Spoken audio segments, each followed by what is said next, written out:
करिए सजना भी मर जाना दीगर ते दिखे आया मोहम्मद और किनो डूब जाना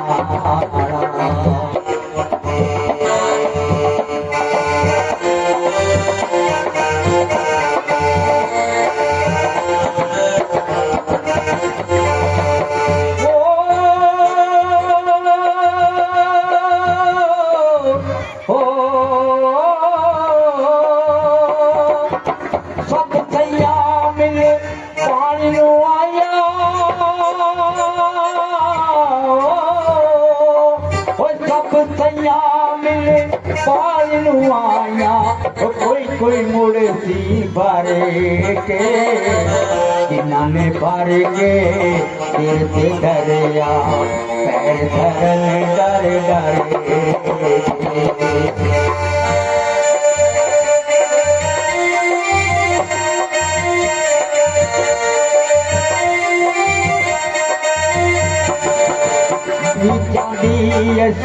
नाई कोनो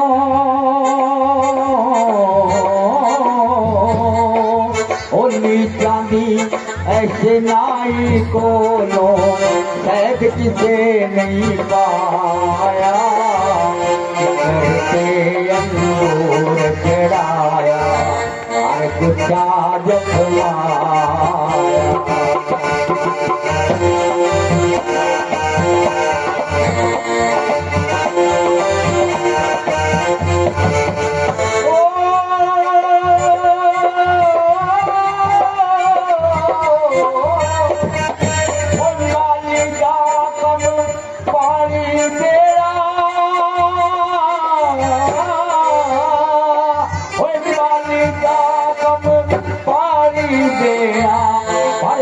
मछला पावे मालिक दालम फल फूल लौना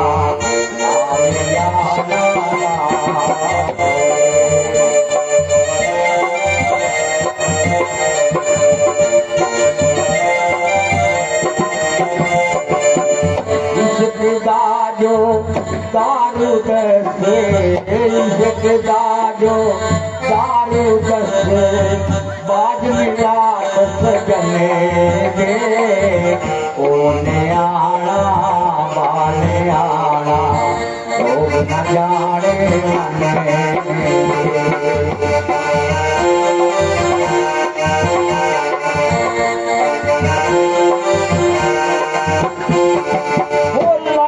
यार हवाले रब दे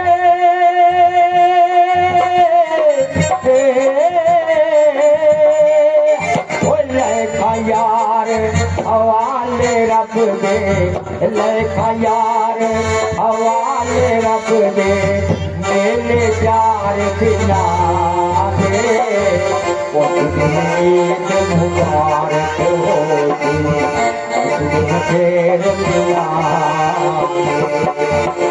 ईद मुबारक होती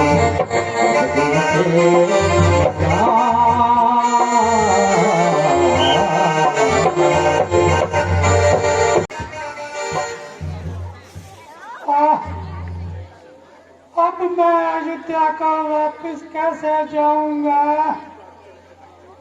जब राजा दशरथ मुझसे पूछेंगे कि मेरी हंसों जैसी जोड़ी राम और लक्ष्मण को ले आए हो क्या वन में ही छोड़ आए हो तो मैं उनको कौन से मुख से जवाब दूंगा। जब राम की माता कुशल्या मेरे पास ऐसे दौड़ी चली आएगी जैसे गऊ बछड़े के पास दौड़ी आती है इसी प्रकार दौड़ी आएगी और आकर मुझसे पूछेगी तो मैं उनको कौन से मुख से जवाब दूंगा। विधाता अब मैं क्या करूं।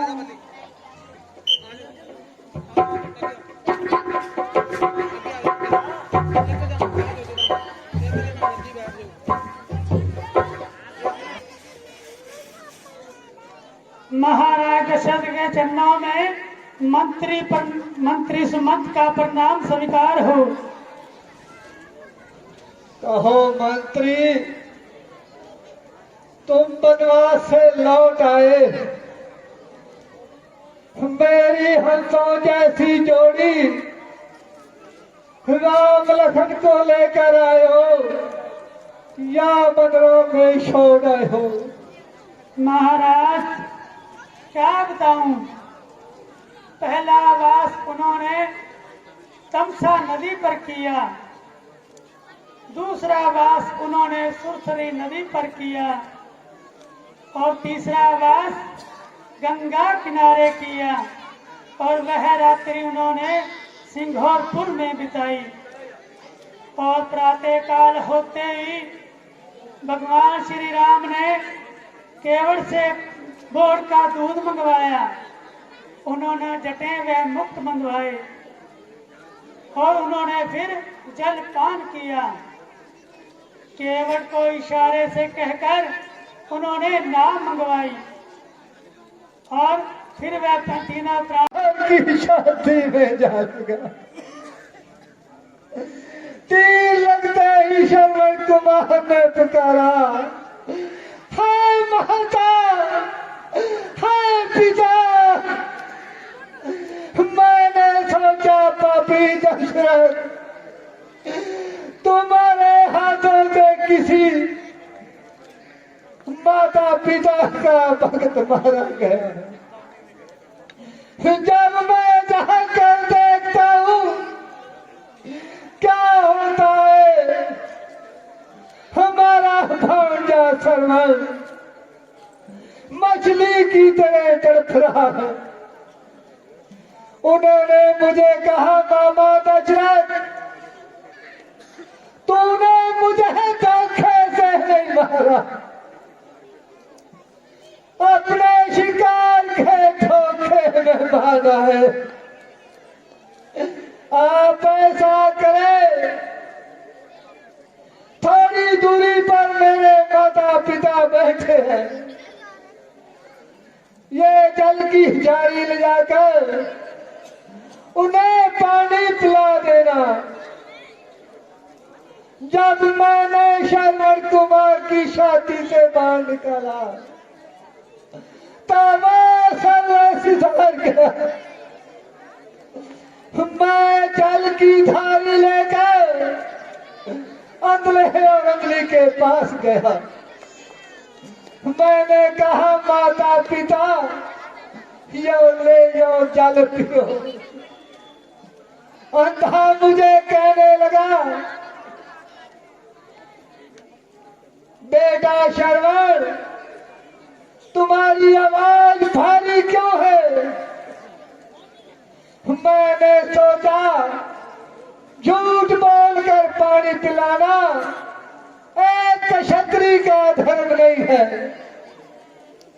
मैंने साफ साफ लफ्जों में कह दिया, शांतवान और ज्ञानवती, मैं आपका बेटा श्रवण नहीं हूं, मैं पापी दशरथ हूं। आपका बेटा श्रवण मेरे हाथों से मारा गया। मैं ये जल लेकर आया हूं, आप जल पी लीजिए। शांतवान मुझसे कहा, पापी दशरथ हम तेरे हाथों का जल नहीं पिएंगे। जल लाया है, जल जाए ये जल, निर्जल ही प्राण गवाएंगे। जिस जगह गया है बेटा श्रवण, बस उसी जगह हम जाएंगे। फिर मैंने अंधी से कहा, माता तुम ये जल पी लो।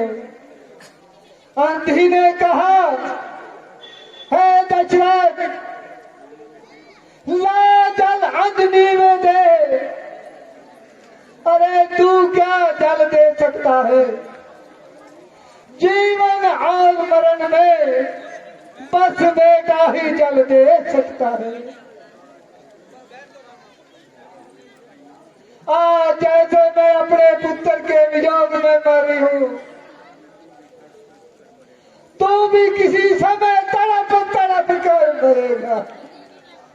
ये मेरा श्राप है। हंताक कहने लगा, दशरथ, जैसे मैं पुत्र और पत्नी के वियोग में तड़प तड़प कर मर रहा हूं,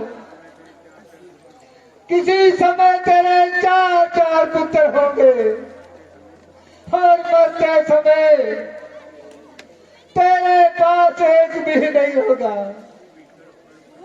तू भी तड़प तड़प कर मरेगा। ये मेरा श्राप है। ये कहकर अंधा भी स्वर्ग सिधार किया। वह आज दृश्य मेरे सामने आ रहा है। वह तीनों मूर्तियां मुझे बुला रही है। ठहरो, ठहरो, मैं अभी आ रहा हूं। ठहरो, रानियों तुम अपना काम करो, दासियों तुम अपना काम करो। हे राम, जब तुम 14 साल पल में विश्राम करो। दुनिया में सवारत चलता है, जग में परमारथ चलता है, बस्ती के बाद रथ चलता है, महलों में दशरथ चलता है। हे बेटा रहा, बेटा रहा। अब हमें छोड़कर नहीं जा सकते। रानी, तुम रोना धोना बंद करो। मैं किसी मंत्री को कई नगर से पात और शत्रुगण को बुलवाने को कहता हूँ।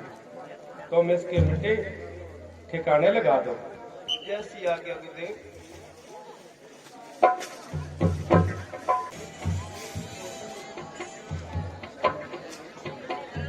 भैया शत्रुघ्न, आज बहुत अच्छे शगुन दिखाई दे रहे हैं।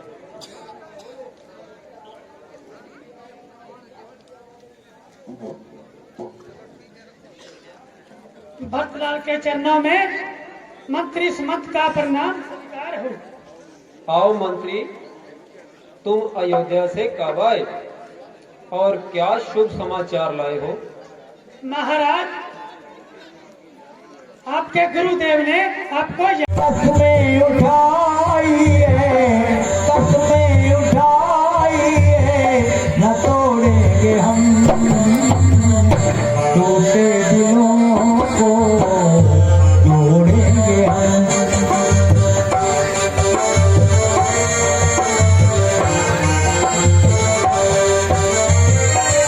हम जीते हैं जिनके सहारे, हम जीते हैं जिनके सहारे, बन बन भटके राम हमारे, बन बन भटके राम हमारे। प्यारे प्रभु को ना, प्यारे प्रभु को ना छोड़ेंगे हम, टूटे दिलों को जोड़ेंगे हम। कसमें उठाइए, कसमें उठाइए, न तोड़ेंगे हम टूटे दिलों को, जोड़ेंगे हम।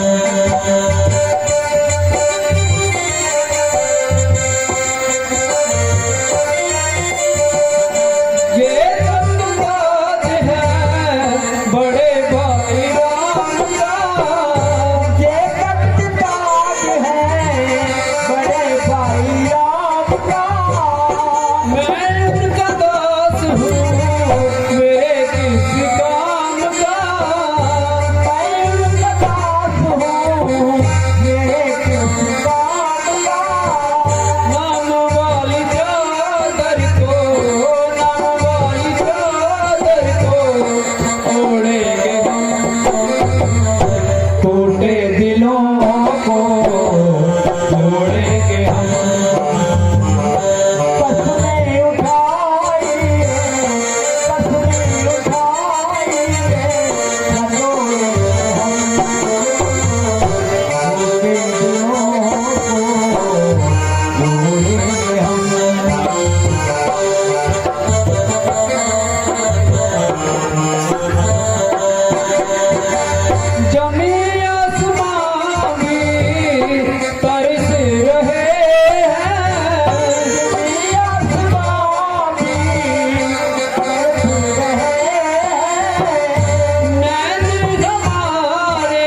टूटे दिलों को जोड़ेंगे हम,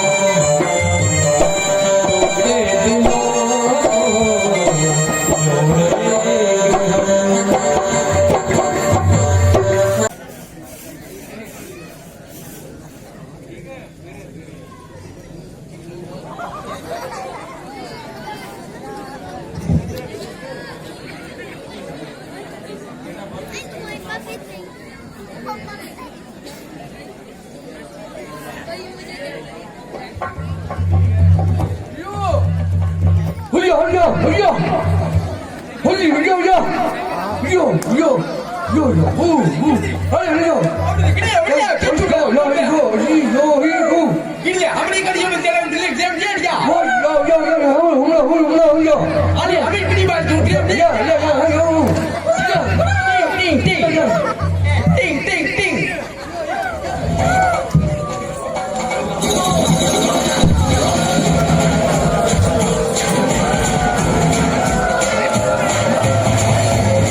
एक कुरकुरी है।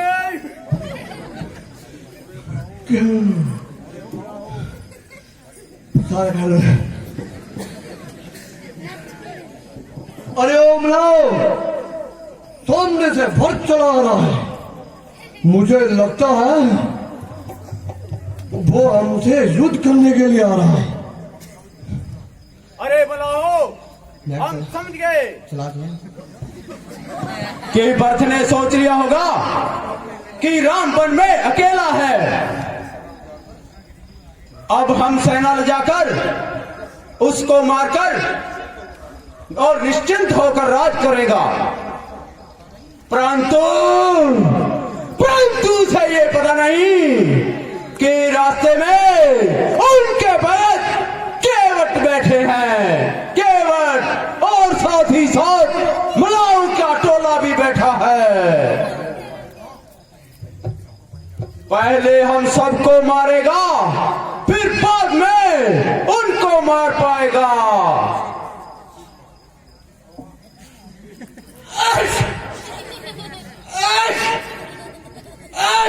अरे तूने शीख लगा दी। महाराज ये शुभ शीख है, मैंने आपकी पीठ के पीछे लगाई है। दाई बाई की शीख हो शुभ कार, आपके सन्मुख हो बेकार। महाराज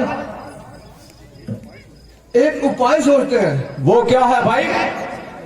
महाराज ऐसा करते हैं, आप एक थाल मंगवाइए और उसमें थाल में एक मछली हो और एक फूल हो और एक तलवार हो। अच्छा तो सैनिक जाओ, ये सब सामान लेकर आओ। तो अगर वो शिकार करने के लिए आता होगा, उसकी नजर मछली पर। अगर वो मिलने के लिए आता होगा तो उसकी नजर जाएगी फूल पर। अगर वो लड़ने के लिए आया होगा तो उसकी नजर जाएगी तलवार पर। तो हमें कैसे मालूम होगा कि वो किस इच्छा से आया है? युद्ध की इच्छा से आया है या मिलाप करने के लिए आया है? मैं तुम्हें बताता हूं। अगर उसकी नजर गई मछली पर तो मैं तुम्हें वो समझ लेना वो शिकार करने आया। अगर उसकी नजर गई फूल पर तो वो हमें मिलने आया। मैं तुम्हें एक उंगली का इशारा करूंगा। ठीक है। अगर उसकी नजर गई तलवार पर तो समझ लेना आपस में फाटो फाट है, वो हमसे युद्ध करने के लिए आ रहा होगा। तुम सब टूट पड़ना, कोई चिंता की बात नहीं। अच्छा तो सभी सचेत हो जाओ। जैसे से ही हमारे प्रधान इशारा दे, सभी मिला के उस पर टूट पड़ना। अपने अपने मोर्चे संभाल लो।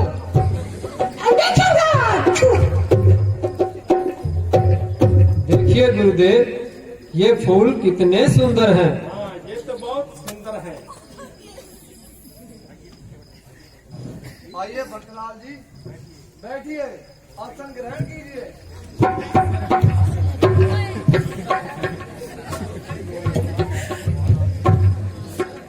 भैया, क्या आपने भगवान रामचंद्र, सीता माता और लक्ष्मण को कहीं देखा है?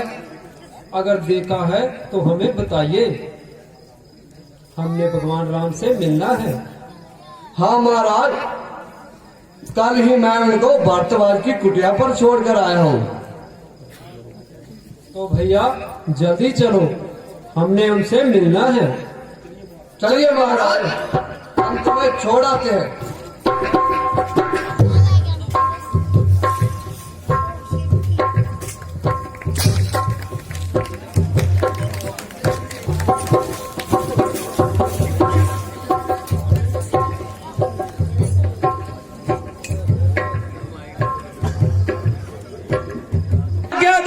श्री भक्त को आप समझाऊंगा मैं, अन्याय न्याय पर होता है वो कैसे होने दूंगा मैं।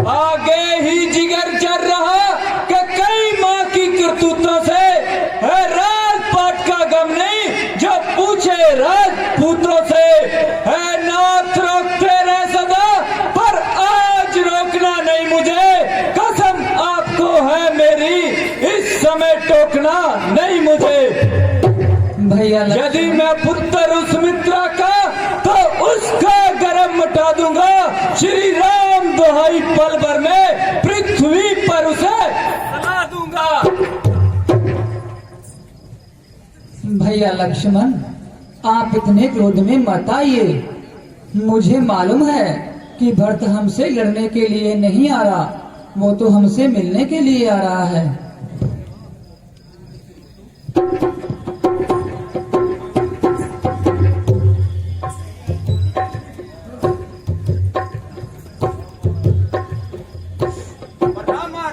चिरंजीव रहो भैया, चिरंजीव रहो भैया, चिरंजीव रहो।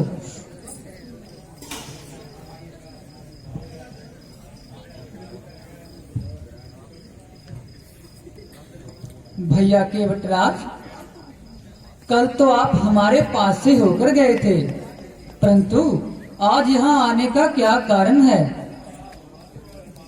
महाराज भरत शत्रुघ्न गुरु वशिष्ठ जी सेना नगर वासी आपसे मिलने आए हैं।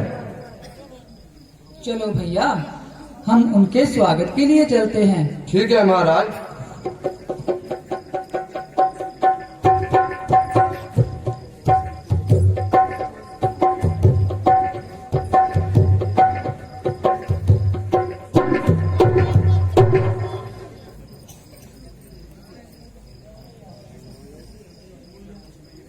प्रणाम भैया जी। आओ भैया। प्रणाम भैया जी। प्रणाम माता जी।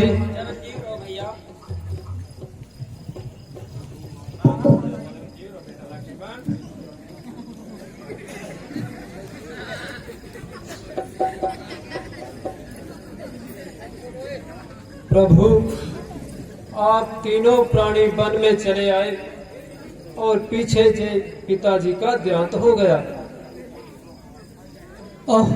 ये तो बहुत बुरा हुआ। हाय पिताजी, आप मुझे छोड़कर कहाँ चले गए?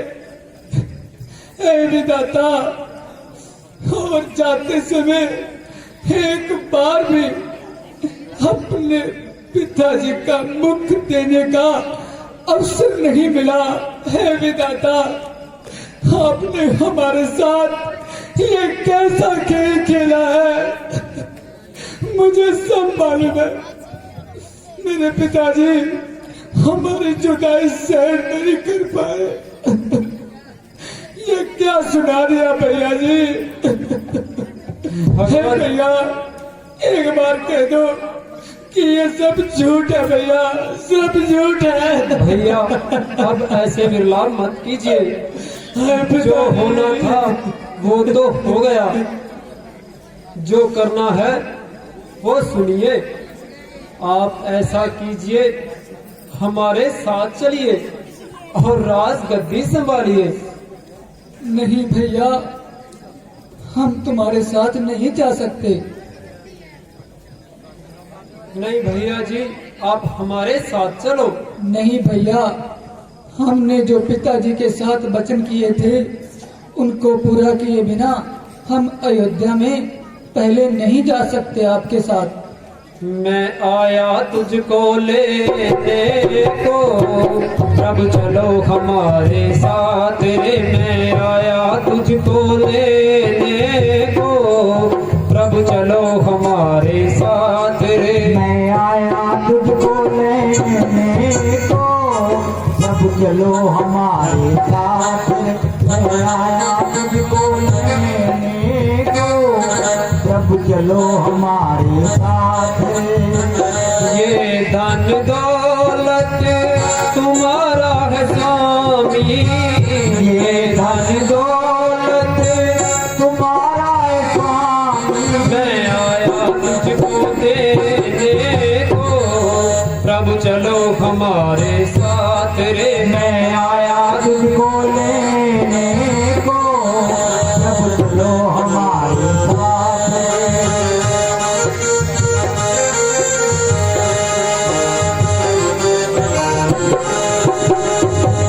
सीता माता जनक दुलारी, सीता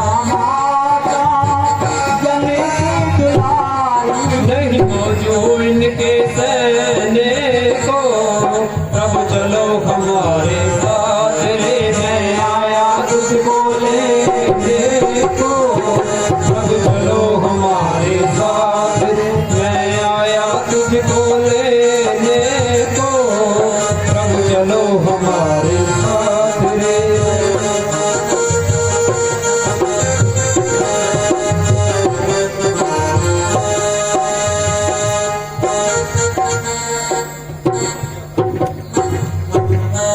भैया भक्त, अगर तुम इतना ही हट करते हो तो ये मेरी चरण खड़ाएं ले जाओ, इनको राजगद्दी पर रख देना और 14 वर्षों तक राजगद्दी को चलाते रहना।